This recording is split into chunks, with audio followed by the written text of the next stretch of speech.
بہت سے لوگ ایسے ہیں جو پہلو کے بل نماز نہیں پڑھ سکتے ہیں تو مستلقین چت لیٹ کر نماز پڑھیں گے، اور خاص طور سے جو لوگ مریض ہیں ہاسپٹل میں، تو مریض کے لیے ضروری ہے قبلہ رخ، جیسے بتایا نماز کی شرط میں سے ہے، تو مریض کو بھی قبلہ رخ لٹایا جائے گا۔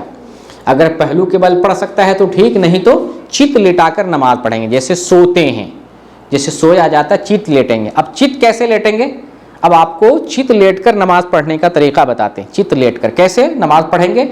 یہ قبلہ ہمارا ہے، ٹھیک، قبلہ کی طرف جو ہے ہم پیر رکھیں گے، سر ہمارا پیچھے ہوگا، جیسے ہم نے بتایا یہ قلم ہے، ہمارا سر ہے، اوپری حصہ ہے، ہم ایسے ہی جیسے قلم ہے سمجھ لیجئے ہم ہیں، اس طریقے سے سر ہمارا ایسے رہے گا، پیر ہمارا قبلہ کی طرف رہے گا، اس حال میں نماز پڑھیں گے۔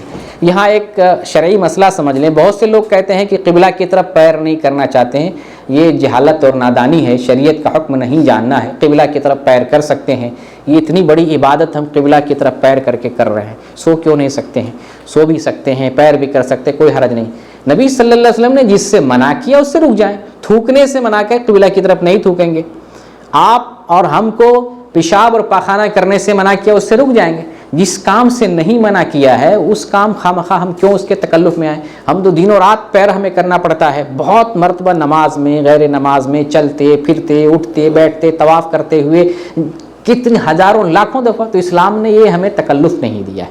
تو چت لیٹ کر نماز پڑھیں گے، پیر قبلہ کی طرف ہوگا، چہرہ جو ہے چہرہ بھی قبلہ کی طرف ہوگا، اور سیم اس طرح سے جس طریقے سے آپ جو ہے بیٹھ کے نماز پڑھ رہے تھے یا پہلو کے بل نماز پڑھ رہے تھے، اسی طریقے سے آپ جو ہے رفع یدین کرتے ہوئے تکبیر تحریمہ کہتے ہوئے سینے پر ہاتھ باندھ لیں گے۔ آپ جو ثنا پڑھیں، سورہ فاتحہ پڑھیں، سورت پڑھیں، پھر اس کے بعد جو ہے رکوع میں جائیں۔ رکوع میں جائیں گے تو کیسے جائیں گے؟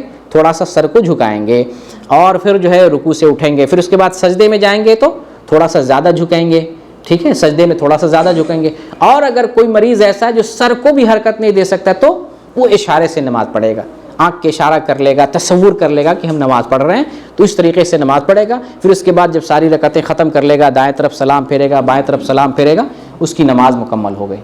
بعض ایسے مریض ہاسپٹل میں ہوں گے کہ جن کو حرکت نہیں دے سکتے ہیں، جن کو قبلہ کی طرف نہیں لٹا سکتے ہیں، جن کی طہارت نہیں ہو سکتی ہے، جو وضو بھی نہیں کر سکتے ہیں، جو تیمم کی بھی طاقت نہیں رکھتے ہیں، تو جیسے پڑھ سکتے ہیں، بغیر تیمم کے بھی پڑھ سکتے ہیں، تو نماز ان کو بھی ہر حال میں پڑھنا ہے۔